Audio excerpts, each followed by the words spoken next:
Na. Parang kulang lang siya ng konting toyo at siyempre, meron tayong Knorr chicken cubes. Baka naman. Lagay natin, guys. Ayan.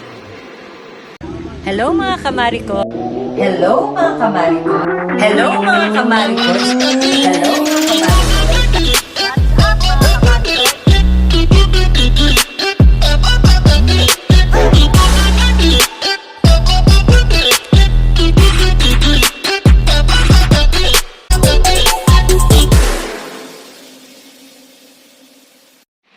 What's up mga kamarikoy? Magsisimula na tayong magluto ng sotanghon.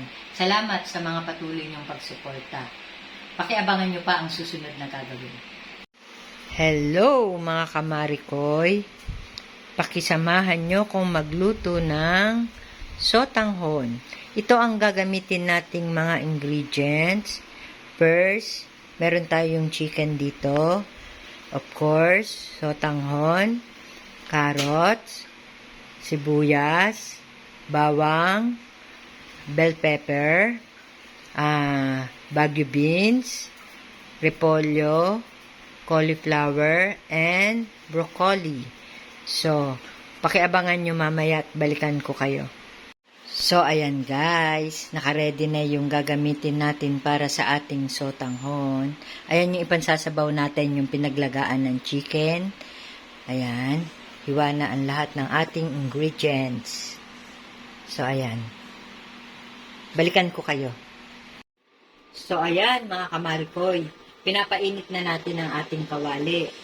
At, lalagyan na natin siya ng, ito ang gagamitin nating oil.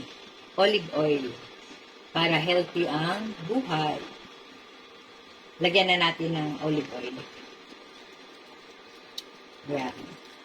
Yung tamang lagay lang ng ating olive oil. So, syempre, ang una nating, yan, medyo mainit na siya.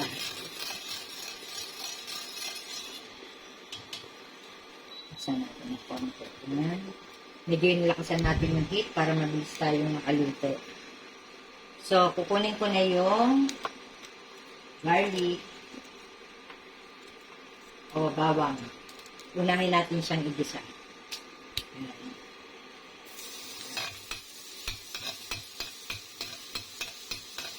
Antayin lang natin mag-golden brown para mas na sarap ang ating paggisa.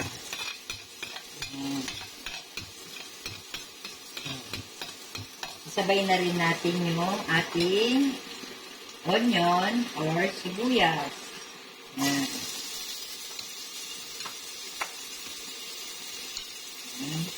Natin.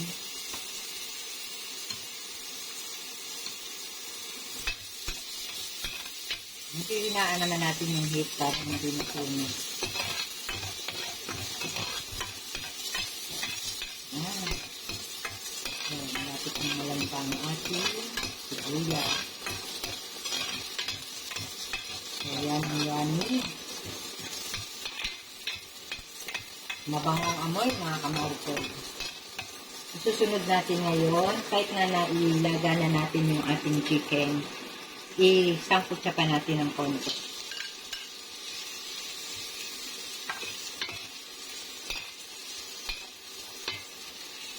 So, ayan.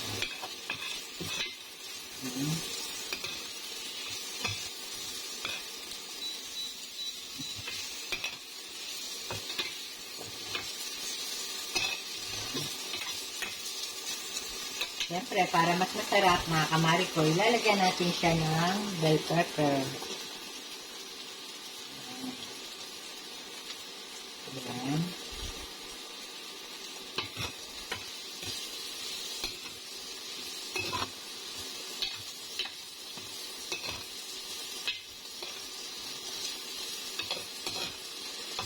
Kailangan mga kamarikoy, pag nagluluto tayo, sinasamahan natin ng pagmamahal para mas masarap ang ating mga luto.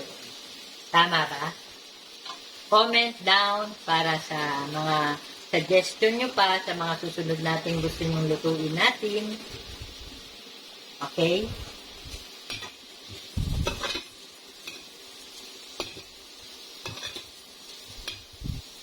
Next natin ay ang, siyempre, timplahan na natin siya ng, ito, yung madalas kong gamitin na spices. At pinagmix siya ng mga garlic, onion, and pepper. Kaya ito na lang yung gagamitin natin. Medyo, kailangan itak-tak-tak-tak. Yan.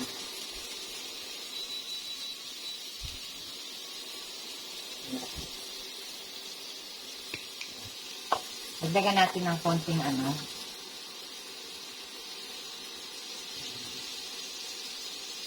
para naman. Halu-haluin.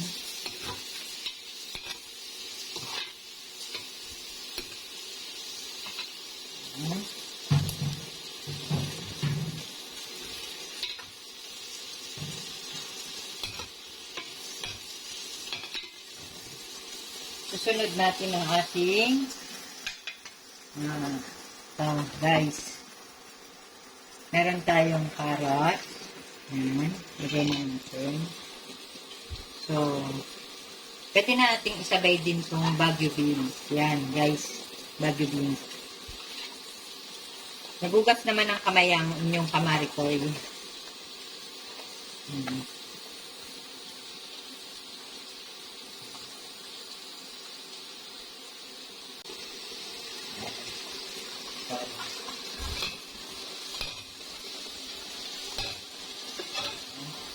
Medyo lutuin natin ng konti. Pero mas masarap to, guys, pagka hindi masyadong lutong-luto. Para crunchy. Yan. So, ang susunod, ang next naman natin ay ang ating, nandito, ang ating broccoli and cauliflower. Yan. Lagay na natin, guys.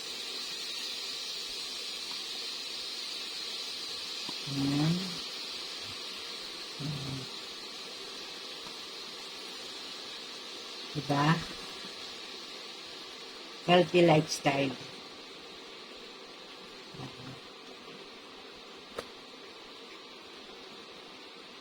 So, yan. Halu-haluin lang muna natin.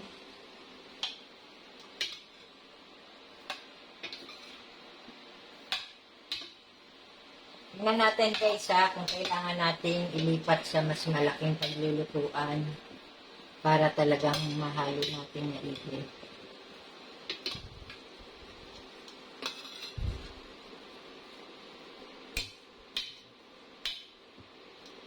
Ganyan lang guys. Masarap to pagka hindi masyadong half cook lang siya. Mas masarap siya. So, lakasan na natin yung heat natin. Yan. Lagay na rin natin ang ating repolyo. No? Lagay natin yung repolyo natin.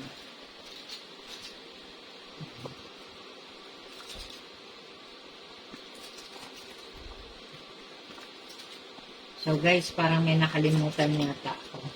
May kailangan pa tayong idagdag na spices. Wait lang guys. Ito guys, pag every time nagluluto, nag-a-add ako ng konting brown sugar. Lagyan natin ng konting brown sugar.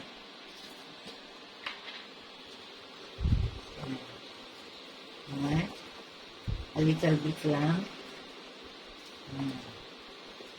Para mas lalong sumarap ang ating mga lutuin.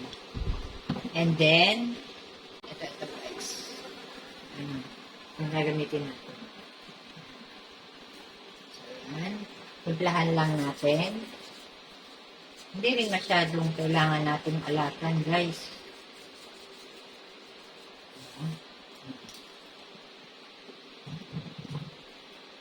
So, siguro guys, ang gagawin natin, ilalagay na natin yung ating sabaw na pinaglagaan ng chicken. So guys, boost na natin. Ayan. Naku, parang yummy talaga to. Ayan. So, Huwag na natin isama yung pinaka-ano niya.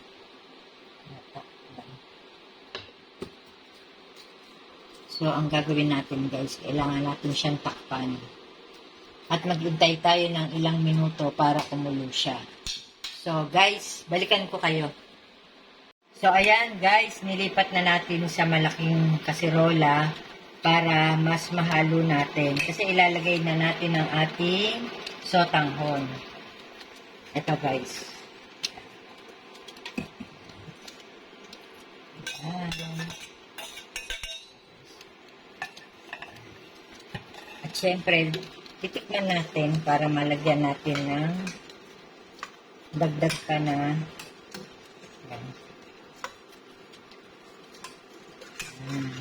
Kailangan lutuin natin yung sotanghon natin. Halu-haluin. So, kuha lang ako ng kutsara para tikman natin guys. Saglit lang. Ito guys.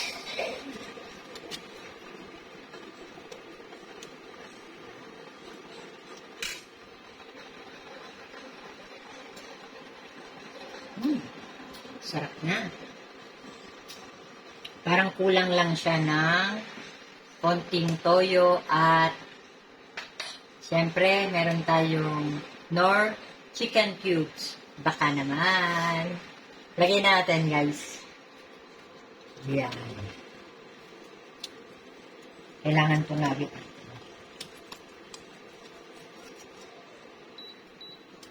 Medyo hinaan natin yung heat para hindi siya manikit.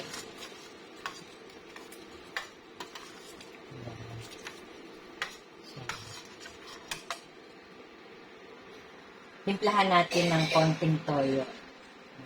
Masarap tong toyo na to, Marca Pino.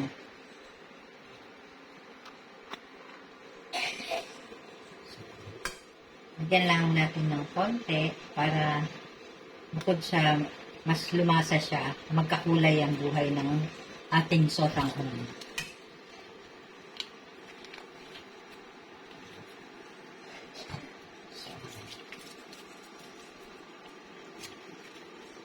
So, ayan.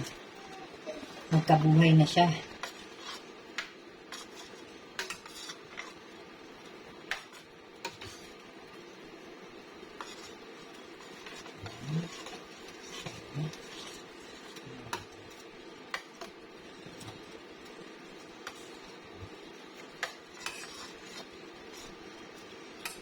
So, balikan ko kayo pagka nailuto na.